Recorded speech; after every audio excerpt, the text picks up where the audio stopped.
Alors, pour ceux qui n'auraient pas suivi, on va finir ce matin notre parcours du livre de Jonas. Alors, on a intitulé, sinon on va hop, voilà, ça marche. On a intitulé notre parcours Quand Dieu aime une ville. Parce que le livre de Jonas, c'est une mise en lumière de l'amour de Dieu pour une ville, de l'amour de Dieu aussi pour Jonas, de l'amour de Dieu pour les hommes. Parce que Dieu aime les hommes qu'il a créés. Qu'il a créés. Alors je ne sais pas, est-ce que vous avez le même amour de Dieu pour votre ville? Donc on va dire Chelles, hein, mais on pense à vous qui habitez dans les villes limitrophes aussi. Donc voilà, pour Chelles, Dieu aime la ville de Chelles. Est-ce que vous avez le même cœur en harmonie avec l'amour de Dieu pour Chelles? Est-ce que quand vous êtes dans le bus ou dans la gare de Chelles pour aller au travail ou pour vous déplacer, est-ce que vous avez ce cœur, cet amour de Dieu?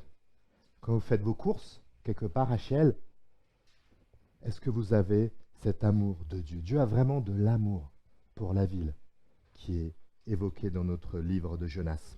Au verset 11 que vient de lire Andrian, merci pour ta lecture, il est écrit, c'est Dieu qui parle. « Et tu voudrais que moi, je n'ai pas pitié de Ninive, de cette grande ville où vivent plus de 120 000 personnes qui ne savent pas distinguer le bien du mal. » Dieu a de l'amour pour cette ville, parce qu'il sait qu'ils ont besoin de lui. Ils ne savent pas distinguer le bien du mal. Les hommes ont besoin de lui. Et tu voudrais que moi, je n'ai pas de pitié pour Ninive, cette grande ville où vivent plus de 120 000 personnes qui ne savent pas distinguer le bien du mal, sans compter des animaux en grand nombre. Ces personnes avaient même des animaux, c'est-à-dire que Dieu s'intéresse aux hommes, même à leurs animaux. Est-ce que vous vous intéressez aux voisins, à vos voisins? Est-ce que, même ceux qui ne sont pas très animaux, est-ce que vous vous intéressez un petit peu, un tout petit peu, à leurs animaux? Ou à leurs enfants alors?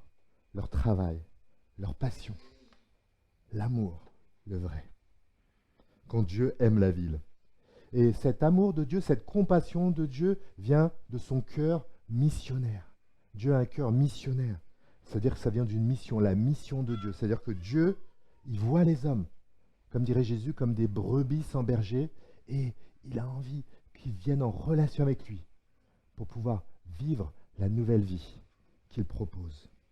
Voilà la mission de Dieu.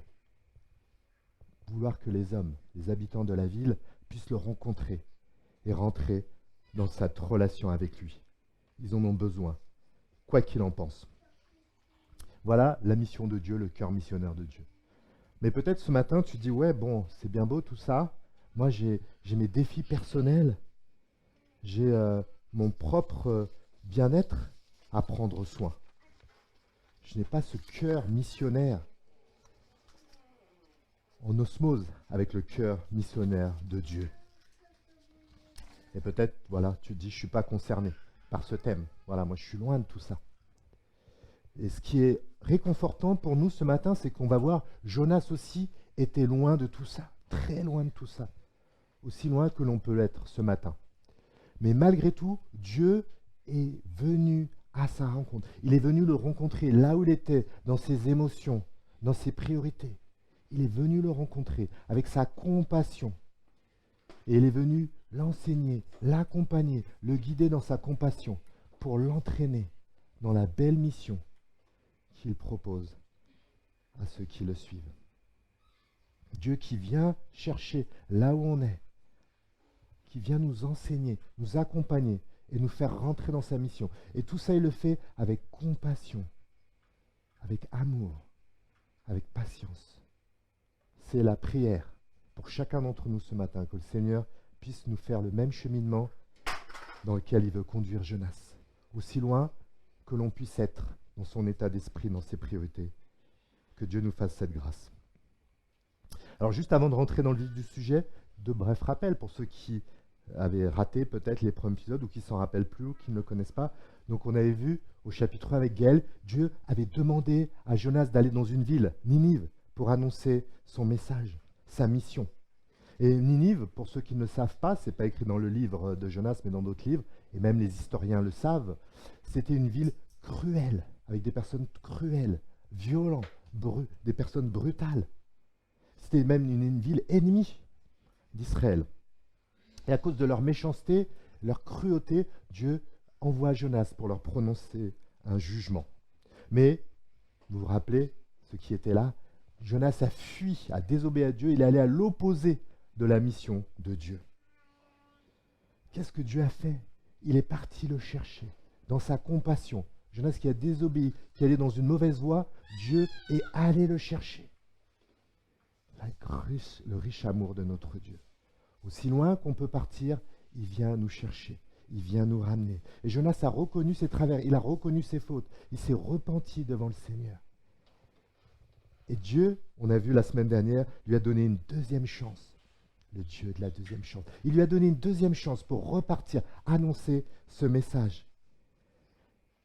Rappelez-vous la semaine dernière, toute la ville de Ninive s'est repentie. C'est-à-dire vraiment, on a vu, on veut changer d'attitude. Ils étaient vraiment tristes pour tout le mal qu'ils avaient fait et ils veulent changer d'attitude.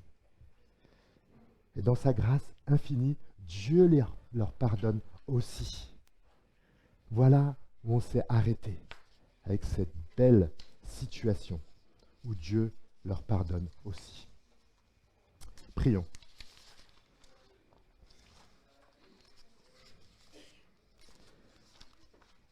Seigneur, nous voulons te prier. Merci pour ce texte, Seigneur. Merci pour la vie de Jonas, Seigneur. Merci parce que tu sais où on en est aujourd'hui. Tu sais notre état d'esprit. Tu sais nos cœurs, Seigneur. Mais on n'est jamais, jamais, jamais trop loin de toi, Seigneur. Ton amour est tellement riche, tellement grand, Seigneur, que aussi loin qu'on a pu s'éloigner de toi, tu viens avec bonté, avec grâce, avec compassion, nous chercher, Seigneur, nous conduire et nous ouvrir la porte à la réconciliation, Seigneur. Nous ouvrir la porte à ta mission, Seigneur, merveilleuse, Seigneur. Que le cheminement que tu as entraîné, dans lequel tu as entraîné Jonas dans ce texte, Seigneur, tu puisses l'entraîner avec chacun d'entre nous, Seigneur. Donne-nous le cœur pour nous ouvrir à ta parole, Seigneur. Donne-nous la grâce pour pouvoir la vivre, Seigneur, dans notre quotidien. Amen. Donc on est au chapitre 4, Jonas, donc la mission de Dieu. La mission de Dieu. Jonas, on n'en est vraiment pas là. Donc rappelez-vous, qu'on avait vu la semaine dernière, Jonas annonce le message de Dieu à la ville de Ninive et toute la ville de Ninive, on voit au verset 11, 120 000 personnes se tournent vers Dieu, reconnaissent leurs travers, leurs péchés et veulent changer. C'est magnifique, comme on pouvait dire, comme disait un frère cette semaine, c'est un miracle de Dieu, ou une sœur. Quelle grâce! Oui, c'est magnifique. Toute la ville se tourne vers Jésus et repart. Imaginez si 1% des Chélois se tournaient, juste 1% des Chélois se tournaient vers Jésus. Ils étaient touchés par son message. Ça serait super, j'ai fait un calcul. Ça ferait 550 personnes. Alors je ne sais pas où on les mettrait dans notre petite salle, donc premier sujet de prière. Et je ne sais pas comment, parce que ces nouvelles personnes à rencontrer Jésus, il faudrait les accompagner. Avec nos peu de disponibilité, je ne sais pas. Deuxième sujet de prière. Enfin bref. Jonas, lui, ce n'est pas 1%, c'est 100%. 100%. Il devrait être content, il devrait être heureux, c'est super, Dieu a agi. Verset 1, Jonas le prit très mal et se mit en colère. Non, il n'était pas du tout content, il le prend très mal, il se mit en colère. Pourquoi? On l'a déjà dit.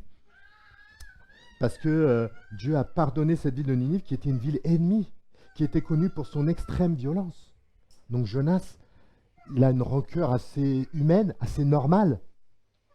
Il est assez normal. Et il précise au verset 2, il adressa cette prière à l'Éternel. « Ah, Éternel, je l'avais bien dit quand j'étais encore dans mon pays. Et c'est pour prévenir cela que je me suis enfui de Tarsis. » Et comme disait une sœur cette semaine, oui, ça prouve que ce n'est pas Dieu, la semaine dernière, qui a changé d'avis. « Ah, finalement, je ne fais pas ça.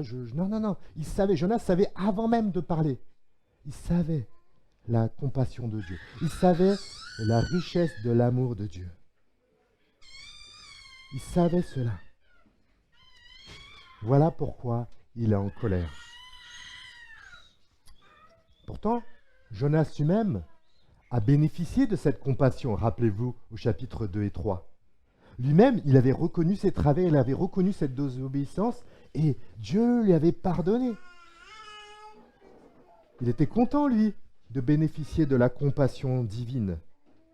Mais là, il est déçu. Il voit d'autres personnes qui bénéficient du pardon de Dieu et il est déçu. Il est déçu. Ça peut nous surprendre, ça peut nous surprendre. Ne soyons pas durs avec Jonas parce qu'il y a une certaine transparence, parce que c'est lui, quelque part, qui a raconté, ou directement ou indirectement, cette histoire. Et il y a une certaine transparence. Et c'est des fois comme un miroir sur nos propres attitudes. Est-ce que nous, ça ne nous arrive pas aussi d'être déçus alors que des personnes avancent, sont touchées par le message de Jésus? Est-ce qu'il ne se devrait pas, peut-être pas d'être déçus, d'être indifférents? Normalement, on devrait toujours se réjouir, être heureux, d'avoir envie de célébrer Dieu, de se réjouir. Jésus disait qu'au ciel, il y a plus de joie quand une personne se reconnaît ses travers, se tourne vers Jésus, que quand 99 justes le suivent. Donc, avec des cœurs en communion avec Jésus, on devrait nous aussi être plein de joie. Plein de joie. Lorsqu'on voit quelqu'un cheminer vers Dieu, même de manière minime, un premier pas. Mais souvent, ce n'est pas la joie qui nous caractérise, c'est l'indifférence, la déception ou même l'amertume. Quand c'est par exemple quelqu'un avec qui on a des relations difficiles, des difficultés relationnelles, on peut être pas super content, on ne se réjouit pas. Quand Dieu agit à travers une autre personne dit voilà, telle personne a été touchée, est-ce que Dieu m'a utilisé? Est-ce que des fois on n'est pas jaloux? Est-ce qu'on se réjouit aussi quand Dieu utilise d'autres personnes? Pourquoi? Parce que Dieu touche les cœurs. Et quand Dieu touche les cœurs, on devrait le célébrer dans la prière, dans le chant. Alors que parfois, on peut être indifférent, voire amer, comme Jonas. Pourtant, Jonas connaît bien Dieu. Verset 2, on continue. « Car je savais que tu es un Dieu plein de grâce et de compassion, lent à te mettre en colère et riche en amour. » Je savais cela.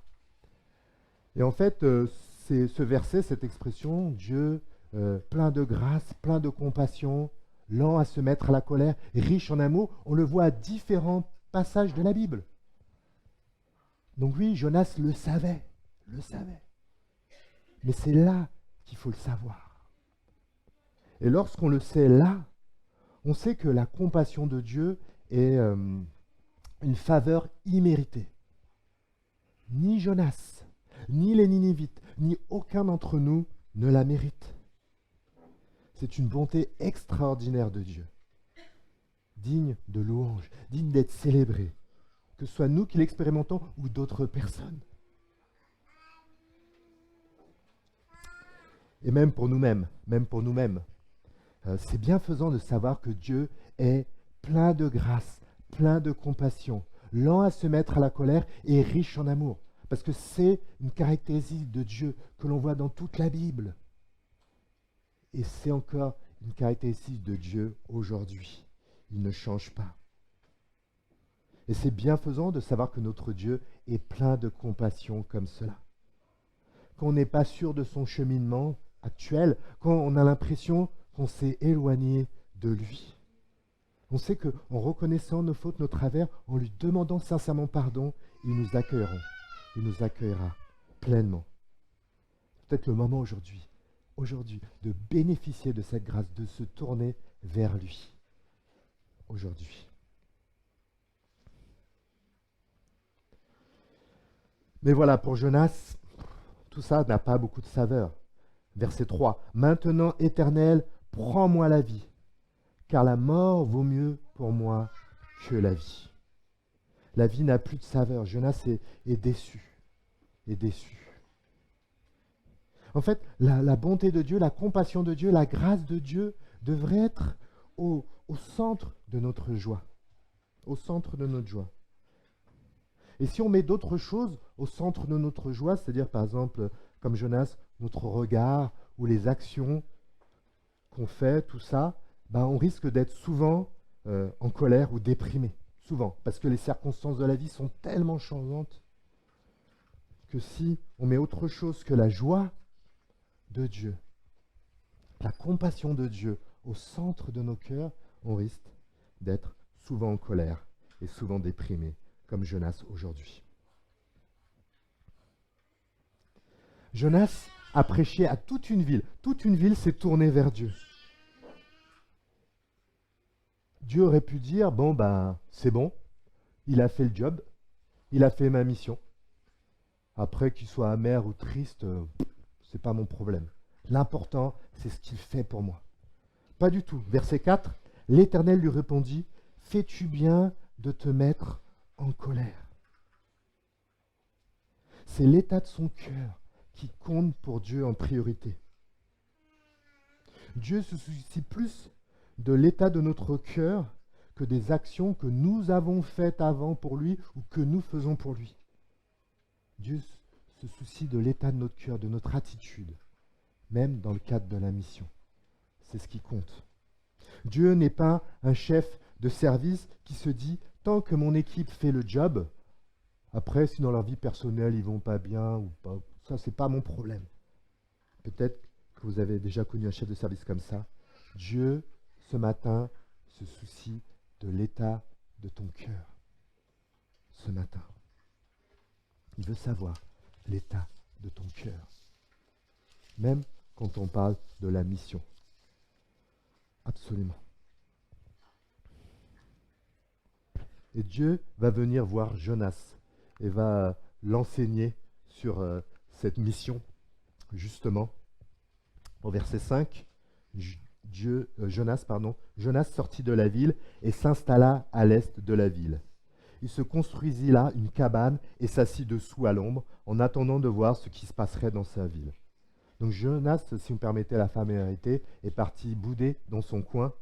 Il n'est pas content, il est un peu amer, en colère. Et là encore, Dieu va le voir, comme on a dit, mais Dieu aurait pu se mettre en colère aussi contre Dieu, contre Jonas. Il aurait pu se mettre en colère contre Jonas et lui dire « Ouais, je vais déjà donner une deuxième chance, tant pis, ras-le-bol.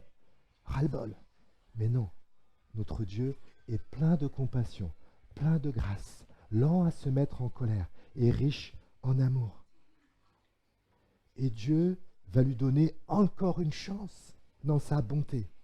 Et il va vouloir l'enseigner, le conduire dans certaines choses pour l'entraîner dans son état d'esprit, l'état d'esprit de Dieu, le cœur missionnaire. Alors que va faire Dieu? On voit les versets 6 à 8. En gros, Dieu qui fait pousser une plante, un ricin, et j'ai vu, je ne suis pas un spécialiste, c'est une plante qui fait en général 3 mètres, mais qui peut être encore plus longue. Donc elle doit bien faire de l'ombre. Dans le Proche-Orient, on peut imaginer le soleil, et ça fait du bien. Jonas est bien. Son confort lui fait oublier son amertume et sa déprime.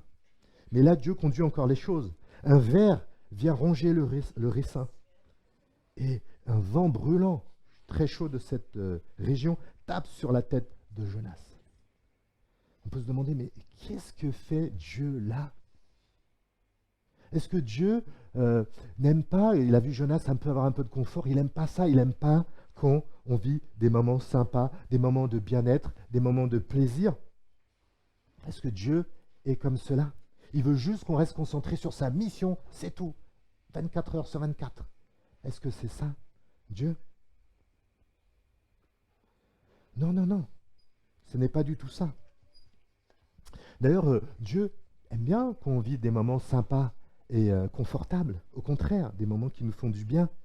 Et d'ailleurs, tellement il les aime, ces moments aussi, qu'il les utilise parfois indirectement ou directement pour sa mission aussi. Voilà.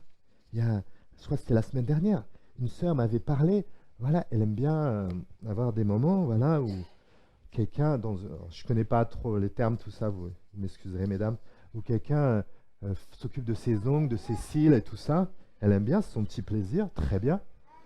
Et est-ce que Dieu est contre? Au contraire. Parce que dans l'un de ces moments, justement, Dieu lui a mis à cœur de parler du Seigneur. Et la personne qui s'occupe d'elle, ça fait 2 dimanches de suite, depuis les 2 derniers, aujourd'hui et dimanche dernier, elle va dans l'église dans sa ville. Au contraire. Au contraire. Je pense aussi à ce couple de l'église qui aime bien faire une promenade avec leur chien sur le canal de Chelles. C'est sympa, ça. Une petite balade avec son chien. Et dernièrement encore, il nous partageait que Dieu a permis un échange avec un élu pour peut-être, on verra comment Dieu dirige, un projet pour notre église dans la ville. Non, Dieu n'est pas contre les moments sympas que l'on peut vivre. Pas du tout. Au contraire. Mais alors, pourquoi ces désagréments pour Jonas? Pourquoi? Dieu veut l'entraîner dans sa mission, mais il regarde au cœur de Jonas. Et on voit à la fin du verset 6, à la fin du verset 8, Jonas demanda la mort en disant « La mort vaut mieux pour moi que la vie ». Et Jonas a des émotions, il suit ses émotions et ses sentiments. Et on a des émotions, des sentiments, ce n'est pas des mauvaises choses. Les émotions et les sentiments qu'on peut avoir sont toujours révélateurs de choses qui sont dans notre cœur. Toujours révélateurs des choses qui sont dans notre cœur. Mais parfois, ce sont des mauvais guides. Des mauvais guides. Et Jonas, quelque part, a son cœur basé sur son confort personnel. Et lorsque notre confort personnel est au centre de nos priorités, forcément, l'insatisfaction et la déprime seront à chaque difficulté. On le voit avec Jonas, c'est évident. Et il y a un autre problème dans Jonas. Parce que Dieu, au verset 9, lui dit « Fais-tu bien de te mettre en colère à cause de ce ricin ?» Il répondit « Oui, je fais bien de me mettre en colère au point de désirer la mort. » Et là, c'est aussi qu'on est sûr de sa propre justice. Lorsqu'on est fermé, on est sûr de soi, sûr de ses choix, sûr de sa vision des choses face à Dieu. Là, Dieu ne peut plus rien faire pour nous. Lorsqu'on est en colère, comme Jonas, on est borné. Personne ne peut échanger avec nous lorsqu'on est en colère. Et c'est là que Dieu veut faire rentrer Jonas dans sa mission. À partir du verset 10. Alors l'Éternel lui dit, « Tu t'apitoies sur ce ricin qui ne t'a coûté aucune peine, que tu n'as pas fait pousser, et qui est sorti de terre en l'espace d'une nuit et a péri la nuit suivante. Et tu ne voudrais pas que moi, je n'ai pitié de Ninive, de cette grande ville où vit plus de 120 000 personnes qui ne savent pas distinguer le bien du mal, sans compter des animaux en grand nombre. » Dieu voit Jonas qui s'apitoie sur lui-même, ou sur une plante plutôt que sur les Ninivites. Et c'est vrai, cela révèle l'égocentrisme de son cœur, qui nous empêche de rentrer pleinement avec le cœur dans la mission de Dieu. Et dans sa compassion, Dieu va l'enseigner. Et comment Dieu l'enseigne? En lui parlant de sa propre compassion. La compassion de Dieu, qui est là pour être méditée, pour transformer nos cœurs, pour nous inspirer, pour nous changer, pour nous conduire vers la vraie joie, la joie la plus profonde, la joie qui ne dépendra pas des circonstances de la vie. Dieu lui parle de sa pitié pour les hommes qui ne savent pas distinguer le bien du mal. Et souvent, ça nous arrive. Souvent, on fait des actes insensés. On peut le voir dans notre propre quotidien. Des fois, on fait des choses, on se dit, mais c'est insensé ce que j'ai fait. On peut le voir aussi chez les autres, dans l'actualité, dans les réseaux sociaux. Des fois, on dit, mais il y a des choses insensées qui ont fait. Et c'est logique. C'est logique. Dieu voulant, nous verrons, Dieu voulant, on parcourra dans les prochaines semaines le début de la Bible Genèse, jusqu'au chapitre 11, Dieu voulant. Et on verra que dès le début, l'homme a voulu vivre en indépendance de Dieu. Et ça a entraîné la rupture avec Dieu, la rupture avec les autres, et quelque part même la rupture avec soi-même. Mais dans sa grâce, dans Genèse 12, Dieu a appelé un homme et a fait une promesse à un homme. La relation avec Dieu va être rétablie. À l'issue de cet homme, à l'origine de cet homme, il y aura une communauté. Une communauté qui sera une bénédiction pour toutes les nations. Mais ce peuple, issu de cet homme Abraham, qui est le peuple de Jonas, va échouer. Au lieu de chercher à plaire à Dieu, à mettre la mission de Dieu au centre de ses priorités, ce peuple préférera son propre regard, ce peuple mettra en priorité son confort personnel, ce peuple préférera le péché. Mais Dieu est plein de grâce, plein de compassion, lent à se mettre à la colère et riche en amour. Et 7 ou 8 siècles après Jonas, il va envoyer son fils, Jésus. Jésus. Et quelque part, Jonas est un petit reflet de Jésus, dans ses bons côtés, bien sûr, dans ses bons côtés. D'ailleurs, Jésus dira dans Luc 11, de même que Jonas a été un signe pour les habitants de Ninive, de même aussi le Fils de l'homme sera un signe pour les gens de notre temps. Et oui, on peut faire des comparaisons. Jésus aussi a annoncé son message à des personnes qui étaient parfois dures, cruelles. Certains se sont comportés même comme ses ennemis et l'ont fait tuer. Jésus aussi, comme Jonas, a été enfermé 3 jours et 3 nuits. Mais pas pour son propre péché. C'est pour le nôtre. Parce que Jésus, lui, était parfait. Jean 3,16. Dieu a tant aimé le monde. Oui, Dieu a tant aimé le monde qu'il a donné son Fils unique pour que tous ceux qui placent leur confiance en lui échappent à la perdition et qu'ils aient la vie éternelle. La richesse de l'amour de Dieu. Jésus a quitté le confort de l'intimité du Père pour venir sur terre, pour connaître la condition humaine avec ses hauts et ses bas, avec ses limites, pour payer par amour pour nous, dans la richesse de son amour, dans sa compassion, dans sa grâce. Jésus a payé pour notre égoïsme, notre colère mal placée, notre autosuffisance, pour notre péché. Voilà pourquoi Jésus est venu. Et peut-être c'est le jour aujourd'hui pour le reconnaître, peut-être pour la première fois personnellement. Personnellement. Reconnaître cela sincèrement dans son cœur et se mettre au bénéfice de ce sacrifice d'amour et de compassion que Jésus a accompli à la croix. Et dans son amour, dans sa sagesse, il veut nous guider, nous conduire et nous amener. Un miracle de la Bible auquel nous croyons pour nous ici, c'est que Jésus est ressuscité. Oui, ça a l'air fort, miraculeux. C'est le message de la Bible. Jésus est ressuscité. Et ressuscité, il envoie tous ceux qui le suivent vers les nations. Acte 1,8. Mais le Saint-Esprit descendra sur vous.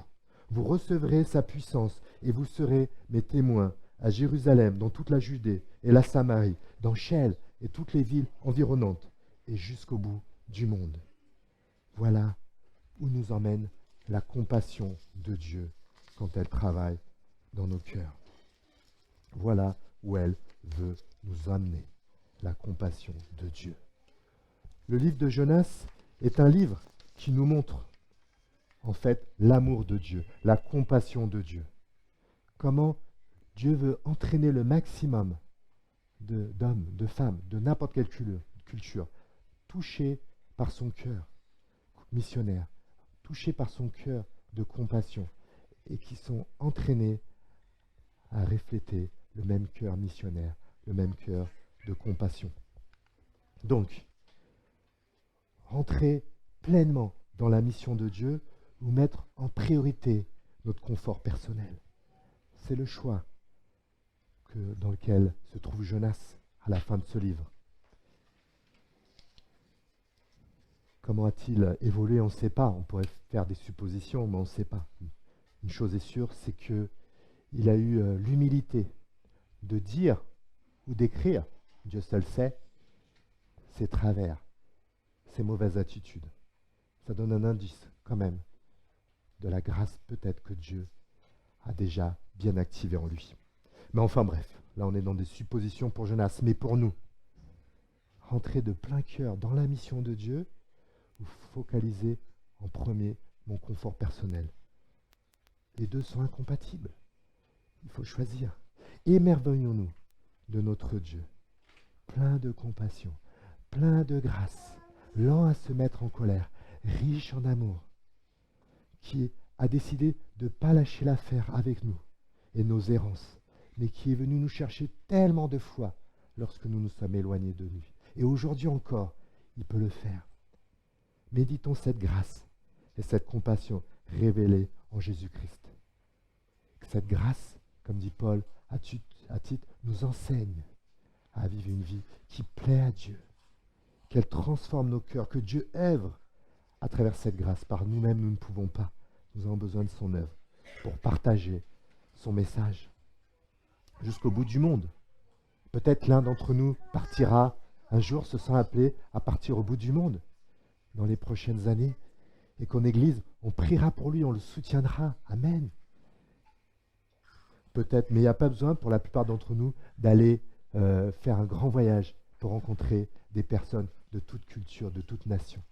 Notre ville de Cheul, et sûrement votre ville, puisque vous habitez pas loin, est multiculturelle. Que Dieu nous donne la grâce de partager, d'avoir à cœur de partager son message à ceux qui nous entourent. Mais c'est un message à partager, dans lequel s'engager, mais c'est un message aussi à vivre, avec soit la compassion de Dieu ou la rancœur humaine. Parce qu'il est facile d'avoir des sentiments de rancœur, de vengeance envers des personnes qui peut-être nous marginalisent pour notre foi ou qui sont tout simplement embêtants. Et on peut être tenté, un peu comme notre cher Jonas, d'oublier la grâce imméritée que Dieu a eue envers nous et qu'il a encore envers nous. Les autres personnes, même les voisins embêtants, même les collègues difficiles, même les cousines qui vivent une vie très loin des idéaux de Dieu, sont plus importantes à ses yeux que n'importe quelle plante. Prions. Seigneur, comme le dit ta parole à tellement de reprises, dans tellement de versets, tu es plein de compassion, plein de grâce, lent à te mettre à la colère, riche en amour. Merci pour cette compassion, merci pour cet amour, Seigneur, merci pour cette grâce, Seigneur. Merci parce que pour la plupart d'entre nous, un jour nous avons commencé à être au bénéfice de cette grâce, Seigneur. Merci pour cette faveur, merci parce que c'est cette même grâce qui nous accompagne encore aujourd'hui. Cette même grâce qui veut toucher encore peut-être certains parmi nous pour la première fois ce matin, Seigneur. Et c'est cette même grâce que tu veux que l'on reflète auprès des autres, quelle que soit leur culture, quelle que soit notre relation conflictuelle avec eux. C'est cette même grâce que tu veux que nous puissions partager ensemble, Seigneur. Remplis-nous de cette grâce, Seigneur. Donne-nous des cœurs remplis de cette grâce, donc remplis de ta mission, Seigneur. Et aide-nous à te refléter dans cette ville, Seigneur. Équipe-nous, Seigneur, dans la disponibilité que nous avons besoin pour cela. Équipe-nous dans un local que nous avons besoin pour cela, Seigneur. C'est ta mission que nous voulons servir, Seigneur. Merci parce qu'elle commence dans nos cœurs, elle se développe dans nos cœurs et elle déborde, Seigneur, dans le monde, Seigneur. Amen.